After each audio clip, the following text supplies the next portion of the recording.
My name is Eric, and I'm 46 years old.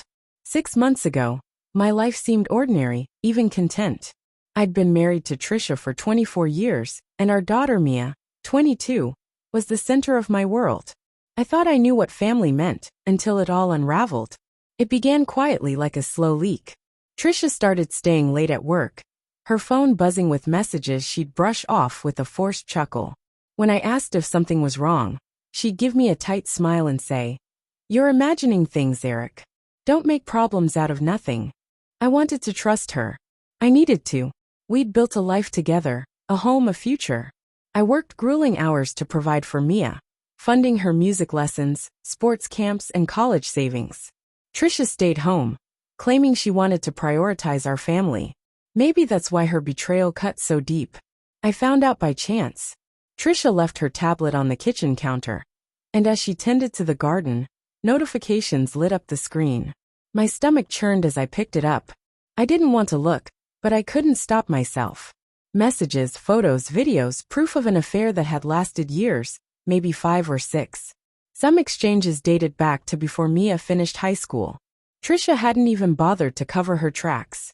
She was in love with this man, someone I'd met once at a company holiday party, a forgettable face now seared into my memory. That night I confronted her. Tears streamed down her face, but they weren't remorseful. She said it just happened, that I'd been too distant, that I should have seen her unhappiness. She didn't apologize, she blamed me. I didn't feel anger, just a hollow ache, like my life had been gutted. I told her to leave. She refused at first, retreating to the guest room for a week, as if she could wait me out. I called Mia, who was away at college, expecting her to be devastated by her mother's actions. Instead, she turned on me. She came home that weekend, stood in our living room, trembling with fury, and unleashed a tirade. "How could you throw Mom out over this? You're a pathetic loser who can't handle the truth. You failed as a father, as a husband, as a man." Each word struck like a blow. This was my daughter, the girl I'd driven to every dance practice, stayed up with through tearful study sessions, worked overtime to buy her first car. Now she looked at me with contempt, and something inside me broke. Her words forced me to confront a nagging doubt I'd buried for years. Mia didn't resemble me, different hair, different eyes, a different face. I'd always told myself it didn't matter, that love made her mine. But in that moment, with her venomous words echoing, I needed the truth. Without telling anyone, I took a hairbrush of hers and sent it, along with my own sample, for a DNA test. 3 weeks later, the results arrived. 0% probability of paternity. Mia wasn't my biological daughter. The revelation felt like the earth collapsing beneath me. 22 years of fatherhood erased. A lie I'd lived unknowingly. I sat with the truth for days, silent, ignoring Mia's furious texts and Trisha's hollow apologies. Then I called them both to the house for one final meeting. We sat at the dining table, the one we'd chosen when Mia was born, because it fit a family.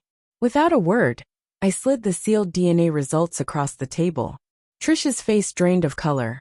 Mia, still defiant, tore open the envelope, her bravado crumbling as she read. She looked at her mother, realization dawning. "I didn't know," she whispered, her voice fragile. Trisha stammered, "It doesn't change anything, Eric. You raised her. You're her father in every way that matters." I shook my head. "No," I said softly. "You made a choice for me 22 years ago. You built a lie and let me shape my life around it. And when I needed you both, you turned on me. You called me a failure, Mia. A loser. I was never enough for either of you, but I was more than you deserved." I stood, my voice steady. "This is goodbye." Mia sobbed, reaching for me, but I stepped back. I left them there, surrounded by the wreckage of the life they destroyed. 2 months later, I sold the house and started therapy, piecing together who I was without the roles of husband or father. Some days, the loneliness is deafening, threatening to consume me. But most days I find calm. For the first time, I'm not living a fabrication. I thought leaving would be clean, like closing a book. It wasn't. Mia flooded my phone with messages, angry rants at first, accusing me of abandoning her, then guilt-laced pleas. "I didn't ask for this. You're still my dad." Finally, desperate apologies. "Please, I'm sorry. I need you." Her pain was real, and it tore at me, but I had nothing left to offer. Grief isn't neat, it's raw and relentless. I'd wake some mornings briefly forgetting, only for the truth to crash back. Every memory of Mia's childhood, every sacrifice built on a falsehood. Trisha tried another approach. Emails, letters, even sending friends to reason with me. One night, Mia showed up at my apartment, looking worn, her eyes shadowed, still wearing my old hoodie from when she was 16. It broke my heart, but I held firm. "I just want to talk," she said, her voice cracking. I let her in, hoping maybe for something salvageable. She sat, twisting her hands. "I didn't know, Dad. I swear.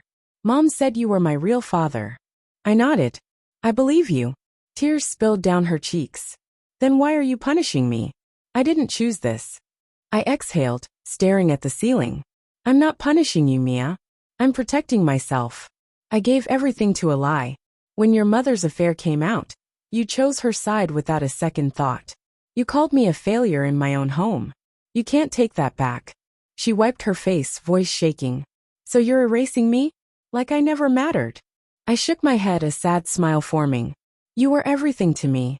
But the versions of us we thought we were, they're gone. I hope you find peace, Mia. But I can't keep being the pillar you break and expect to stand." She stood silent, then whispered, "Goodbye, Dad," and left. Now, nearly a year later, I've moved to a quieter town. I bought a rundown house and spend my free time fixing it, finding solace in rebuilding something broken. I adopted a dog, Tucker, a clumsy mutt who thinks he's tiny. He doesn't care about biology, just loves me for the treats and ear scratches. Some days I mourn the man I was, the one who thought love could conquer all, who believed family meant trust. But most days, I wake up, brew coffee, walk Tucker, and breathe freely, the air untainted by deception. I heard through a friend that Mia's doing all right. She's living with her boyfriend, working, studying part-time. I still love her, and I probably always will. But sometimes, the truest love is the kind you hold from a distance, without illusions, without draining yourself for those who never saw your worth.